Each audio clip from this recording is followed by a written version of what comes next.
పోలవరంలో diaphragm wall కొట్టుకుపోయింది, దాదాపు 1500 కోట్ల నష్టం జరిగింది.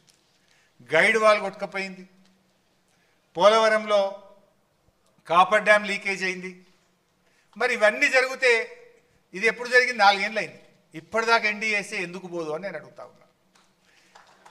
ఈ మేడిగడ్డ మీద అంత అత్యుత్సాహం ప్రదర్శించిన ఎన్డీఎస్ఏ అదే గోదావరి నది మీద కట్టిన పోలవరంలో 1000 కోట్ల రూపాయల నష్టం జరిగి డయాఫ్రేమ్ వాల్ కొట్టుకుపోయి కాపర్ డ్యామ్లో లీకేజీలు వచ్చి గైడ్ వాల్ పడిపోతే అక్కడికి ఎన్డీఎస్ఏ ఎందుకు పోదు?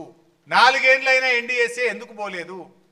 ఎన్డీఎస్ఏ అనేది ఇది బీజేపీకి ఒక జేబు సంస్థలాగా, అది కూడా మరో ఈడీ సిబిఐ లాగా తయారైపోయింది.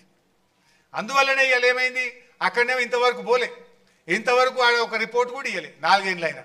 ఇక్కడ మాత్రం అసెంబ్లీ ఎన్నికల ముందు ఒకటి, పార్లమెంట్ ఎన్నికల ముందు ఒకటి, రజతోత్సవం ముందు ఒకటి.